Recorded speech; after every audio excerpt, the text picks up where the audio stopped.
Hey you guys, welcome to my channel. This is Only Iyana, and today I'm going to give you 5 things that I wish that I would have known before I began grad school. But before I get started, I want to remind you guys to like, comment, and subscribe to my channel before I begin, because I will be posting a lot of great content in the next few weeks and I want to make sure you guys are aware. So without further ado, let's get started. I put a couple notes in my phone about this subject just so I can remember. So 5 things that I wish I knew before applying to graduate school. The first thing I would say is to make sure you are aware of the research or the field that you are applying to work in or do research in. This is so important, you guys, because I've been to grad school twice. I have my master's and I'm going to school now for my doctorate. And the first time around when I was a master's student, I remember interviewing with my research advisor, and she was telling me all these different things that she was doing, and it was so new to me, it was so cool to me that I was just quick to be like, okay, yeah, that's great, I want to do that, I want to do that. And I didn't really ask a lot of questions, and it ended up hurting me down the line when I realized that I lacked certain knowledge points that I should have had before beginning that research so I can complete it to my best ability. So what I would recommend doing is really make sure that you are asking questions and that you are fully aware of what is required of you, knowledge-wise and academically wise. Like, make sure that you know the rigor that you're getting yourself into. That way there's no surprises and that you can fully prepare before grad school gets started. Number 2, I would read and prepare before classes begin. Now, with most graduate school, and I'm not familiar with any graduate school that you don't take classes in, but for the most part, you're going to be taking classes. Classes can range from a variety of length, time periods, it just can range, okay? And I know that now I'm getting my doctorate, so I have a lot more knowledge of what I would do now, what I would do differently compared to the first time I was in grad school for my master's. But what I recommend is that you guys do step 1, which is you know what you're getting yourself into. You spend time before school begins, or even during school if that is where you're at, to research and look up various topics that you need refreshing on. You guys, it's okay to not know something. That's why you're in school.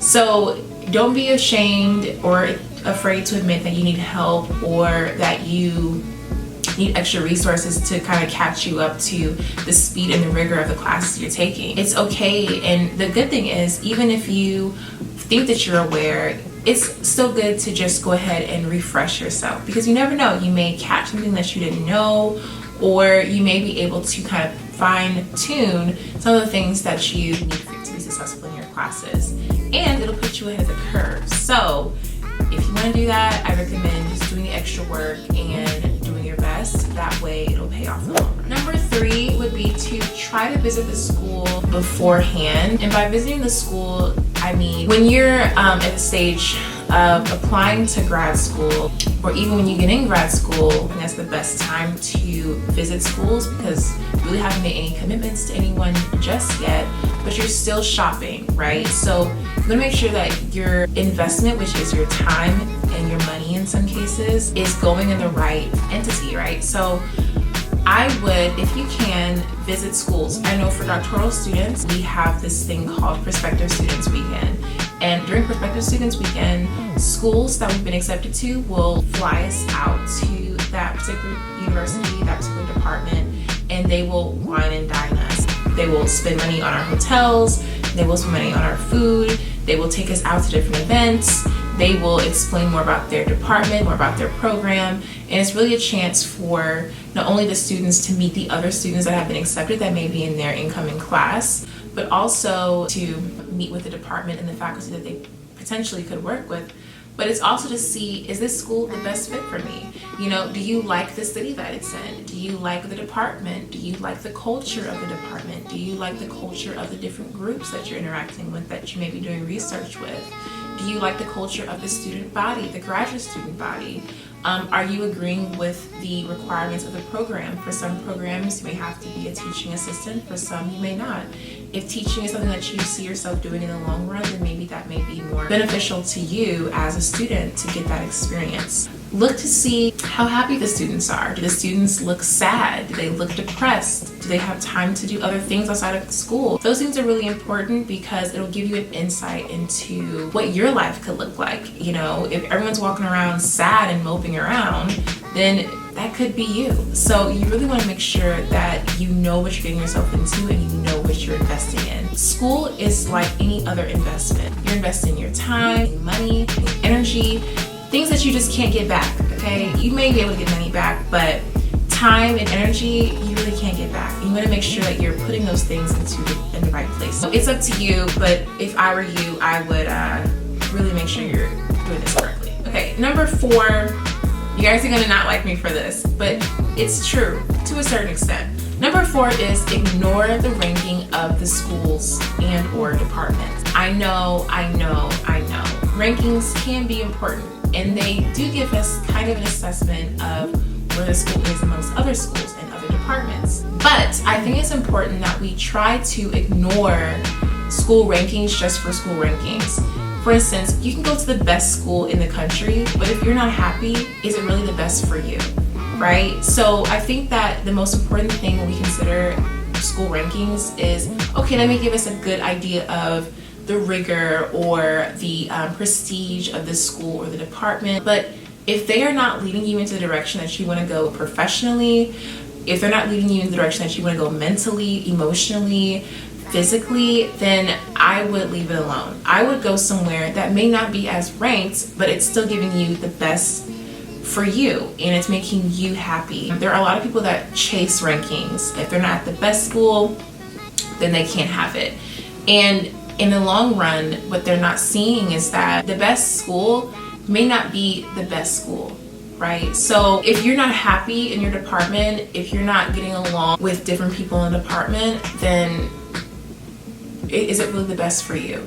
School rankings are important, but they're not the most important. The most important is what makes you happy. Number 5 is to reach out to potential advisors to meet and discuss their research. This kind of ties into number 1 and number 3, but I will say that meeting with your advisor is going to be so beneficial to you. It will behoove you to meet with the person who has such a large impact on your graduate school success before you begin graduate school. It will behoove you to know if you get along with this person, especially in graduate programs where research is involved, where you're doing a master's thesis or a dissertation.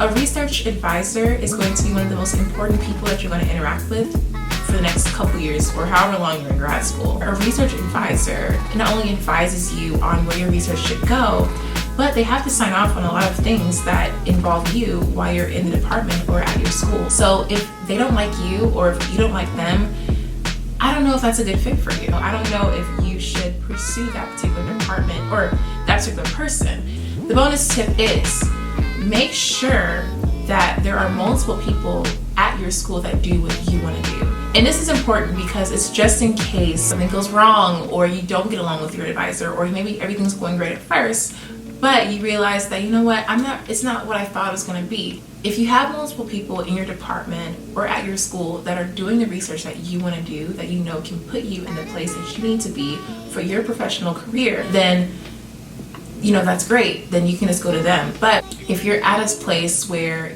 you're isolated, where you only have that one person, it can become really straining and stressful because you have to kind of like make it work and you have nothing to really fall back on. So I would definitely aim for that. There's other tips that I want to mention. Please let me know if you guys like this video. There's other things that I want to mention that I could put in a part 2, part 3, etc. I've learned so much as a graduate student. This is my second time going around as a graduate student. So I think I know a little bit. I think I have some insight. So if I missed anything that you guys think is super helpful for people that are interested in graduate school or that are in the process of applying to graduate school, please leave it in the comments below. Thanks for watching and stay tuned for my next video. Bye. And follow me on Instagram at onlyiana.